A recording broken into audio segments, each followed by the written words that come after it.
भगवान श्री रमन महर्षि ने मैं कौन हूँ को बहुत ही सुंदर ढंग से परिभाषित किया। आइए सुनते हैं।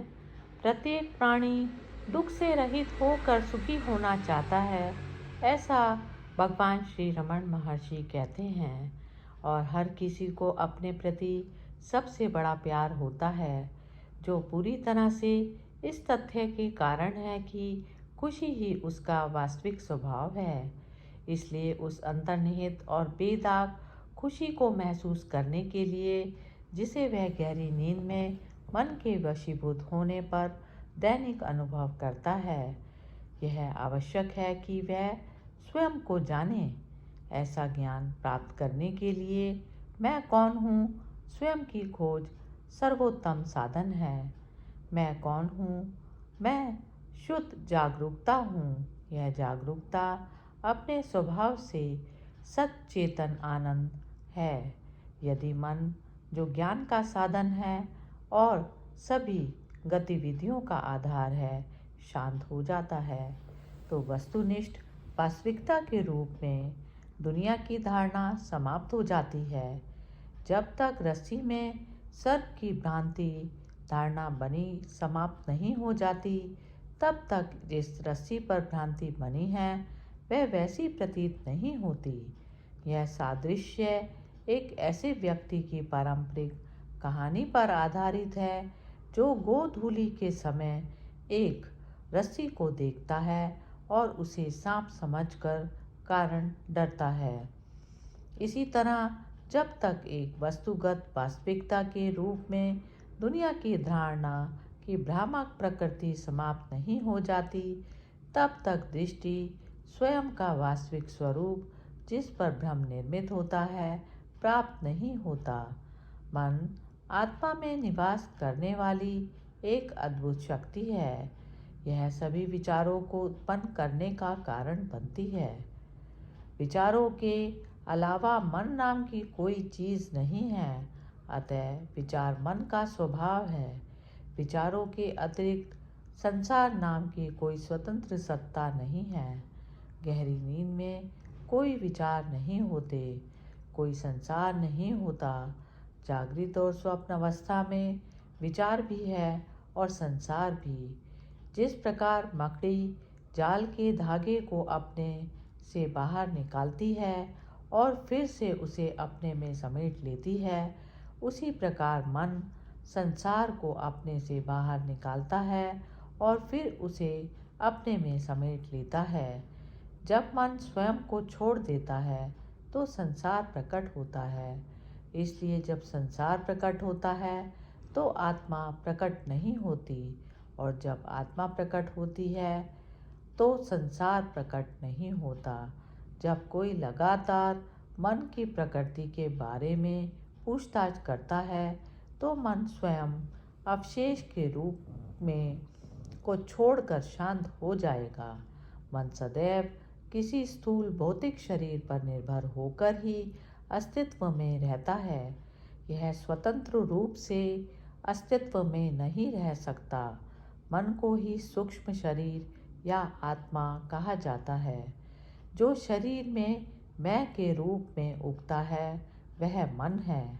यदि कोई यह पूछे कि मैं का विचार सबसे पहले शरीर में कहाँ से उठता है, तो उसे पता चलेगा कि यह हृदय में उठता है। वही मन की उत्पत्ति का स्थान है। यहाँ तक कि अगर कोई लगातार मैं सोचता है, तो भी उसे उस स्थान पर ले जाया जाएगा। मन में उठने वाले सभी विचारों में मैं सबसे पहले आता है। मैं विचार के उदय के बाद ही अन्य विचार आते हैं। विचार मैं कौन हूँ अन्य सभी विचारों को नष्ट कर देगा और चिता को भड़काने वाली लाठी की तरह अंत में स्वयं को भी जला देगा। तभी आत्म साक्षात्कार होगा। जब अन्य विचार उगते हैं तो व्यक्ति को उनका पीछा नहीं करना चाहिए, बल्कि लगन से पूछना चाहिए वे किसके मन में आते हैं। इससे कोई फर्क नहीं पड़ता कि कितने विचार उठते हैं। जैसे ही प्रत्येक विचार उठें, व्यक्ति को सचेत होकर पूछना चाहिए, यह विचार किसके मन में उत्पन्न हुआ है। जो उत्तर सामने आएगा वह मेरे लिए होगा। तत्पश्चात यदि कोई पूछे कि मैं कौन हूँ, मन अपने स्रोत पर वापस चला जाएगा और जो विचार उत्पन्न हुआ वह शांत हो जाएगा। इस प्रकार बार बार अभ्यास करने से मन में अपने स्रोत में रहने की शक्ति विकसित हो जाएगी। जब सूक्ष्म मन मस्तिष्क और ज्ञानेंद्रियों के माध्यम से बाहर जाता है तो स्थूल नाम और रूप प्रकट होते हैं। जब हृदय में बस जाता है तो नाम रूप मिट जाते हैं। मन को बाहर ना जाने देना, उसे हृदय में ही रोके रखना ही अंदर आना कहलाता है। मन को हृदय से बाहर जाने देना बाहरीकरण के रूप में जाना जाता है। इस प्रकार जब मन हृदय में रहता है तो मैं जो सभी विचारों का स्रोत है चला जाएगा और जो भी अस्तित्व है वह चमक जाएगा। पूछताछ के अलावा मन को स्थायी रूप से शांत करने के लिए कोई पर्याप्त साधन नहीं है। यदि मन को अन्य साधनों से नियंत्रित किया जाए तो वह नियंत्रित प्रतीत होगा, परंतु फिर से उठ खड़ा होगा।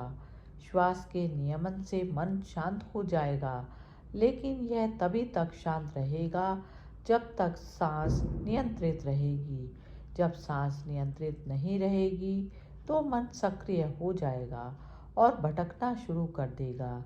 जैसे श्वास नियंत्रण का अभ्यास भगवान के रूपों पर ध्यान, मंत्रों का दोहराव और आहार पर प्रतिबंध मन को शांत करने के लिए अस्थायी सहायता है। ईश्वर के स्वरूपों पर ध्यान के अभ्यास और मंत्रों के जाप से मन एकाग्रचित्त हो जाता है। ऐसे एकाग्र मन के लिए आत्म परीक्षण आसान हो जाएगा। आहार संयम का पालन करने से मन की गुणवत्ता में सुधार होता है, जिससे आत्मनिरीक्षण में सहायता मिलती है।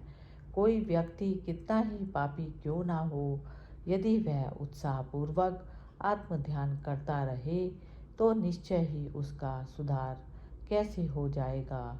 मन को सांसारिक वस्तुओं और अन्य लोगों की चिंता की ओर भटकने नहीं देना चाहिए। दूसरे लोग कितने भी बुरे क्यों ना हो, उनके प्रति घृणा नहीं करनी चाहिए। वह सब कुछ जो कोई व्यक्ति दूसरों को देता है वह स्वयं को देता है। यदि यह सत्य समझ में आ जाए तो कौन दूसरों को नहीं देगा। जब स्वयं का उदय होता है तो सब उत्पन्न होता है। जब स्वयं शांत हो जाता है तो सब शांत हो जाता है। हम जिस हद तक नम्रता से व्यवहार करेंगे उतना ही अच्छा परिणाम होगा। यदि मन शांत हो जाए तो व्यक्ति कहीं भी रह सकता है। सत्य में जो मौजूद है वह केवल आत्मा है। इसमें संसार, जीव आत्मा और ईश्वर ऐसे प्रकट होते हैं जैसे मोती में चांदी। ये तीनों एक ही समय में प्रकट होते हैं और एक ही समय में लुप्त हो जाते हैं। आत्मा वह है जहाँ बिल्कुल भी मैं का विचार नहीं है, उसे ही मौन कहा जाता है। आत्मा ही संसार है, आत्मा स्वयं मैं है, आत्मा ही ईश्वर है और सब कुछ शिव है, स्वयं है। वह जो स्वयं को स्वयं अर्थात भगवान के प्रति समर्पित कर देता है वह सबसे उत्कृष्ट भक्त है। स्वयं को ईश्वर को समर्पित करने का अर्थ है स्वयं का निरंतर स्मरण रखना। ईश्वर पर जो भी बोझ डाला जाता है वह उन सभी को वहन करता है।